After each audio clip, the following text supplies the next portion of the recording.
where we explored learning from place, an Aboriginal perspective on learning from place, and we kind of approached it as, well, we can explore a Blackfoot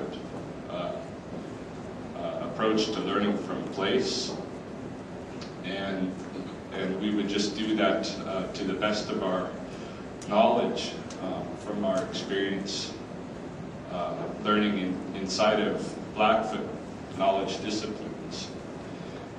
And as we've gone along, we've run into various obstacles, which is always a part of the research experience.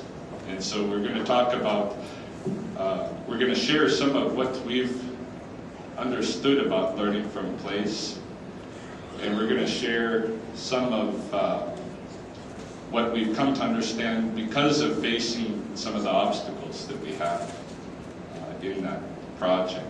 So, Kinaksa. Okay. While we're getting this, these are what we call the not be moments.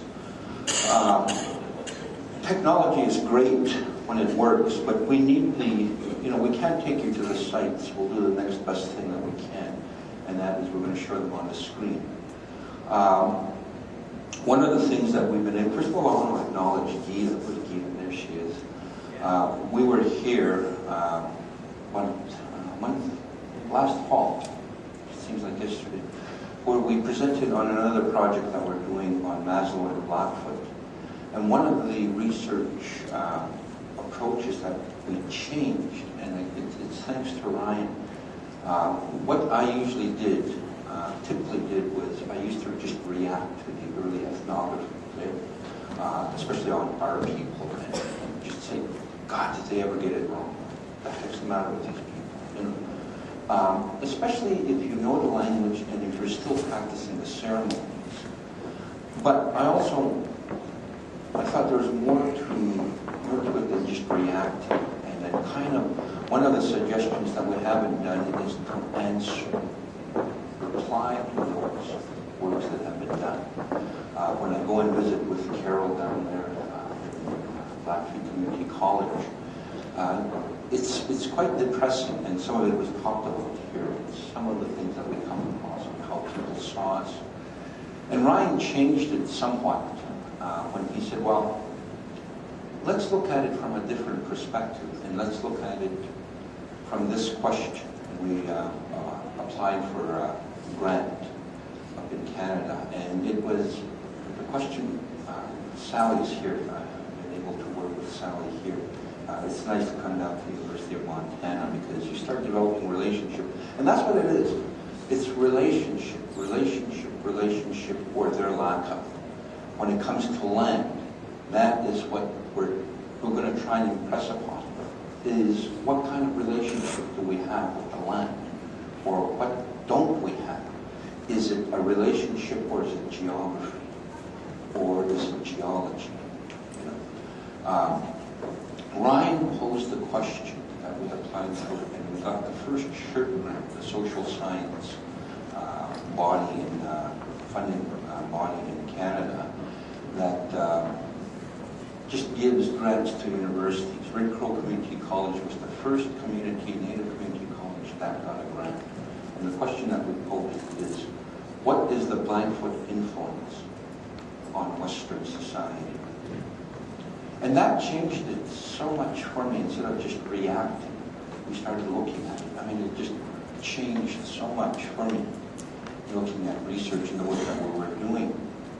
And that is what we're going to show you. And so we started developing this thing with Maslow. Maslow was so influenced by our people back when he visited our community in 1938, and he does not bring that out too much. That was the first case study that we did. And when you start looking at it that way, these things are still playing out. And that is what I believe this conference is there is a body of knowledge that hasn't been looked from a perspective that we're trying to provide, and hopefully in a very respectful way. What do they say in writing? You write about what you know. Well, when we took on this challenge, well, it didn't start with this research with the Canadian Council of Learning. It already had started, and we look at it sometimes as repatriation. That's how I got to know Ryan, and later became my in-law. And John and Carol were here too. One of the things that we did was we brought back a beaver bundle from Peabody Museum on the campus of Harvard. And then we went to New York and we got some more bundles back from there. We went to Denver, we went to Ottawa, to Edmonton, and one has been repatriated back from Scotland. And the thing about our community that is so nice is when these bundles are brought back, they're put right back to use what they were intended for. They're nobody's museum for display. They can put right back. We have that capability of doing that because our people withstood those challenges of giving up our Sundays. And the reaction of elders when they see these bundles is like, we have to go through Browning, the court sisters, to get some of our children back from when they get taken by state authorities here in the United States, because a lot of the states don't recognize Canadian tribes, so we have to use the tribal courts of Browning. And so we go and retrieve children. And all the emotions that go with retrieving children are exactly the same kind of issues that come up when we retrieve these bundles.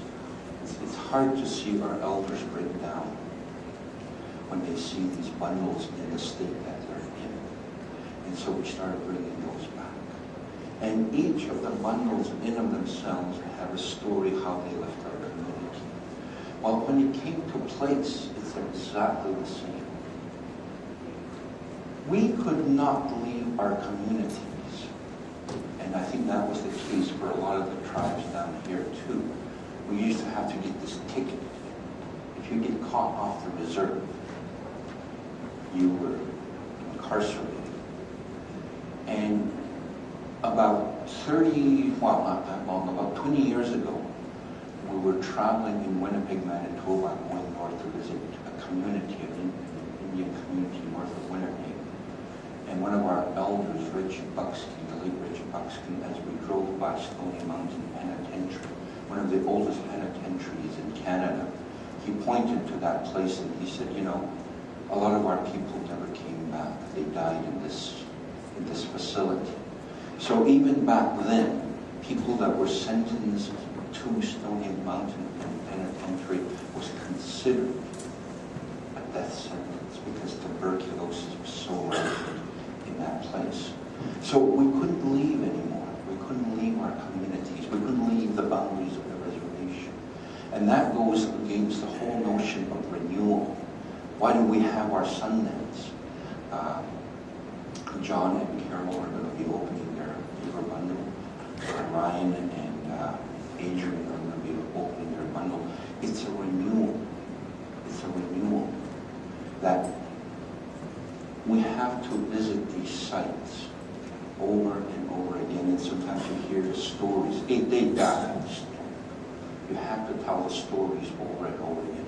You have to do the ceremonies as closely to how it was transferred to you. And that's where the knowledge comes. It's a reminder. And when we don't do that, then we have a tendency to take things for granted. So the same thing is happening with these sites, that we go to them and we're visiting them for the first time. It's the same things play out with our elders. And one of our elders that we use that we're going to be talking about is Frank Weaselhead. And when we were teaching that class about at the University of Lethbridge, my colleague, Dr. Chambers, thought, well, there's one elder that's going to give the definitive story about that one site. The whole story. So we bring Frank up there, and guess what he says? He says, well, I don't know. I don't know what this site is, but I'd like to learn, willing to learn. And that was one of the things of a pedagogy that is so clear with us, is that in Blackfoot ways of learning, it's okay to say, I don't know, but I'd like to know. And one of the things that the students really responded to